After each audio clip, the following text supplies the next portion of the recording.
A lei do Espírito de vida. Porque a lei do Espírito de vida em Cristo Jesus me livrou da lei do pecado e da morte. Prever o fim, anunciar Deus, orientar pessoas, revelar a verdade, dar vida à esperança, anunciar a cura, revelar o passado.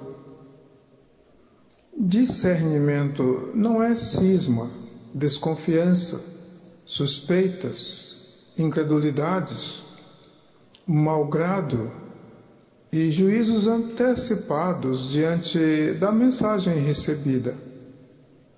As tranças de sanção e a situação do mundo exigem de nós mais habilidade para saber aonde pisamos, onde está a igreja e qual a sua mensagem. Vale saber que a lembrança é mais obediente do que o esquecimento e que lembrar de esquecer é um problema.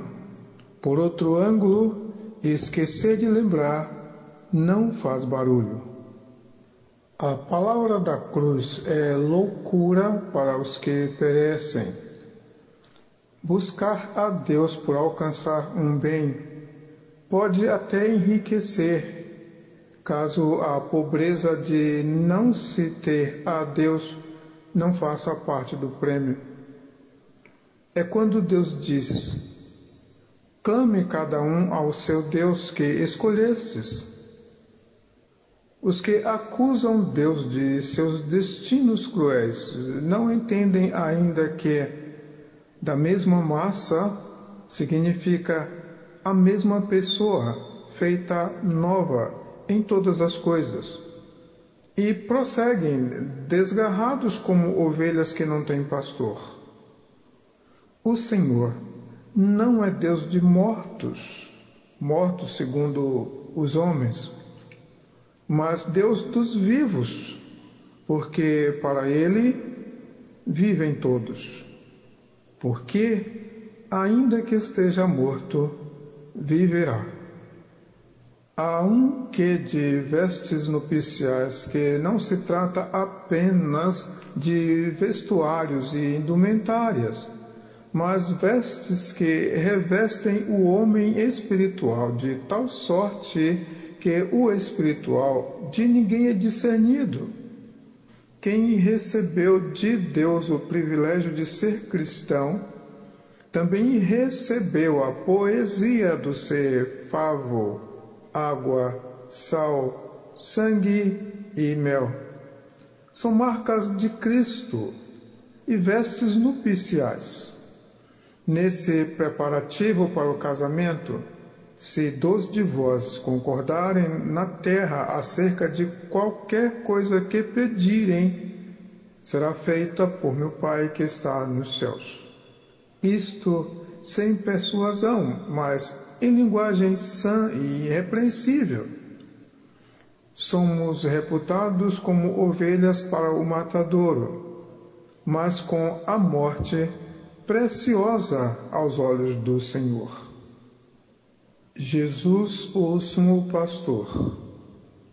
Julgar que não julgar é um julgamento melhor é o mesmo que julgar que o julgamento segundo a reta justiça não servirá de exercício para julgar aos anjos caídos. No dia em que o Senhor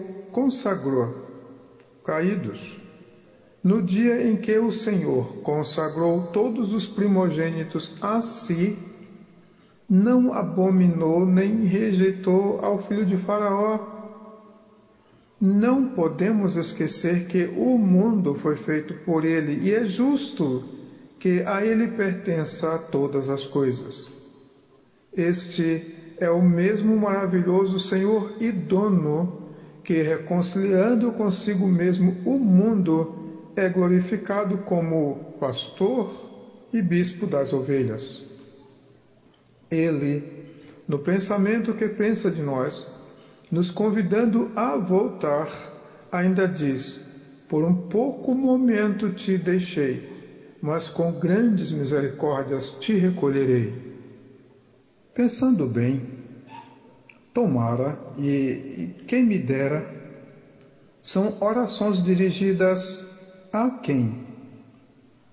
Se partindo de um coração quebrantado, já está escrito dele: a um coração quebrantado e contrito não desprezarás, ó Deus.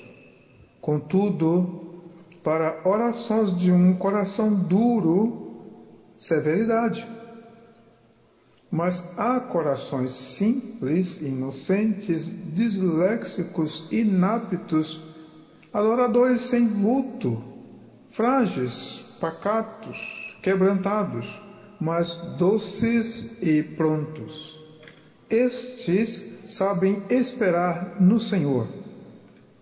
Esperar em Deus é a nossa maior velocidade de deslocamento.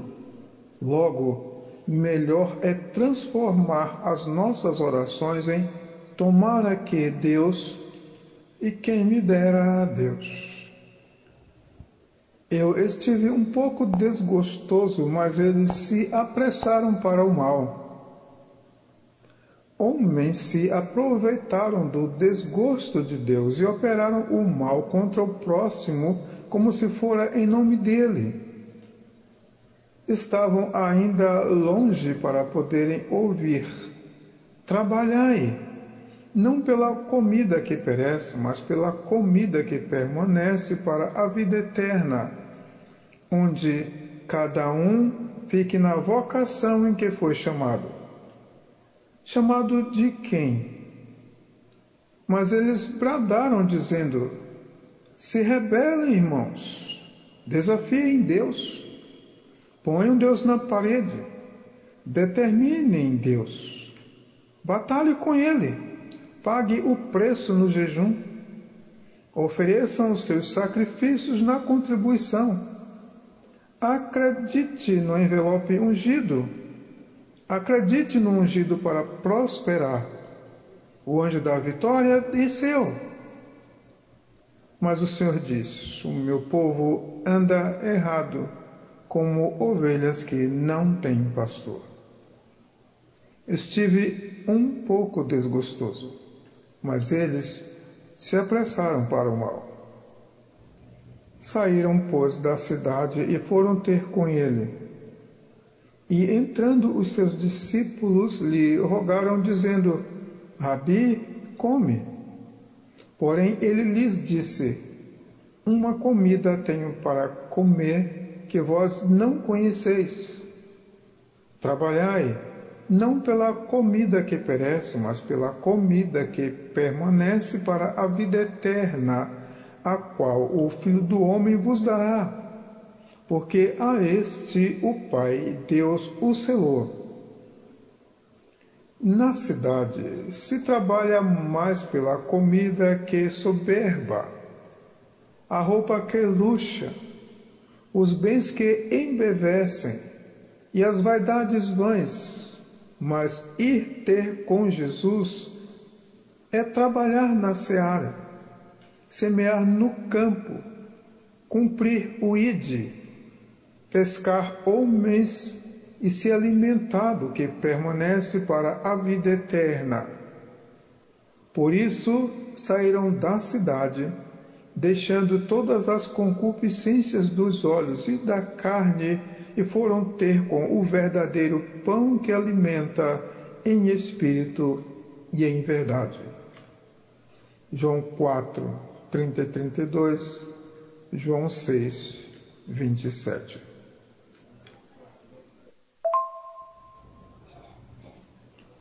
O Evangelho aos pobres. Temos nos preocupado tanto em não nos desviarmos para a esquerda, porquanto é mais visível e mais imediatos seus efeitos, e nos esquecemos de que desviar e torcer para a direita ou para a esquerda é a mesma transgressão e desvio.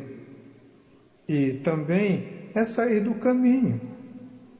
Os inimigos externos e visíveis são tão combatidos que permitem aos inimigos internos serem alimentados pela presunção, pela jactância, pela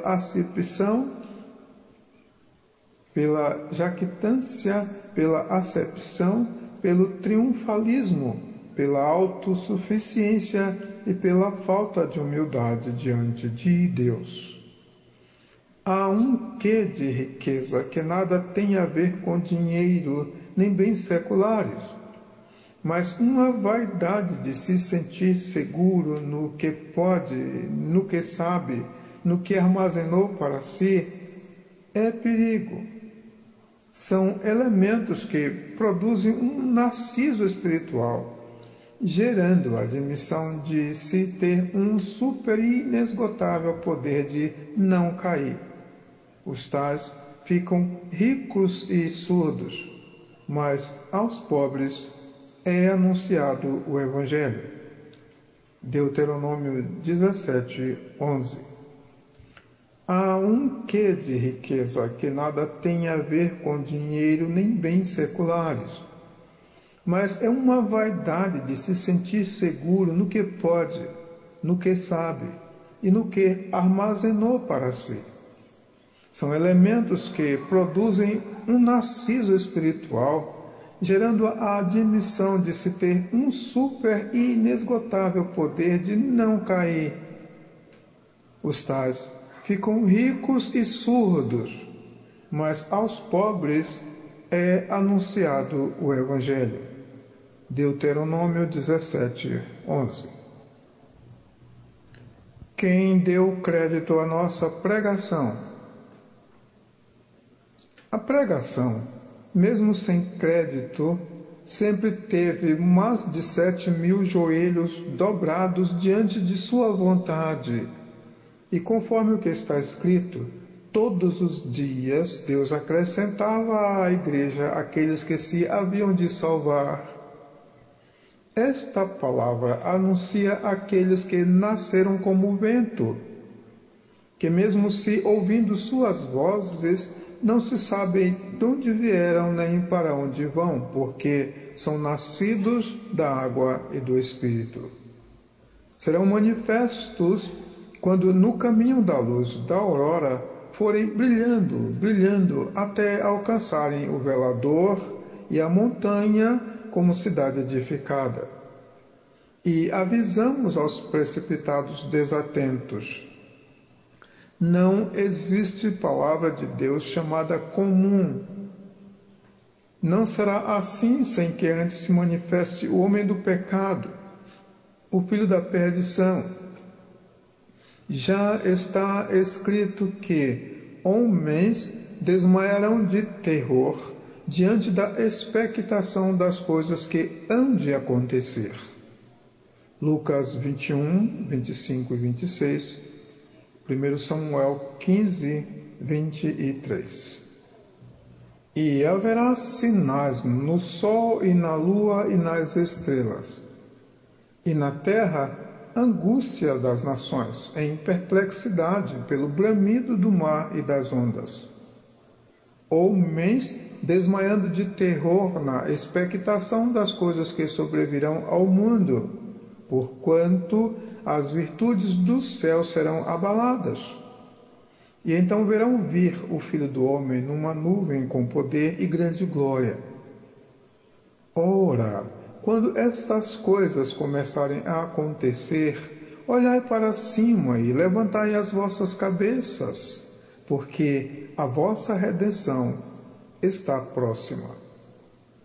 E disse-lhes uma parábola: olhai para a figueira e para todas as árvores. Quando já têm rebentado, vós sabeis por vós mesmos, vendo-as, que perto está o verão. Assim também vós, quando virdes acontecer estas coisas, sabei que o reino de Deus está perto. Em verdade vos digo que não passará esta geração sem que tudo aconteça. Passará o céu e a terra, mas as minhas palavras não hão de passar. E olhai por vós, não aconteça que os vossos corações se carreguem de glutonaria, de embriaguez e dos cuidados da vida, e venha sobre vós de improviso aquele dia, porque virá como um laço sobre todos os que habitam na face de toda a terra. Vigiai, pois, em todo o tempo, orando, para que sejais havidos por dignos de evitar todas estas coisas que hão de acontecer e de estar em pé diante do Filho do Homem. E todo o povo ia ter com ele no templo de manhã cedo para o ouvir. A lei do Espírito de vida em Cristo Jesus. Lucas 21, 25 a 38.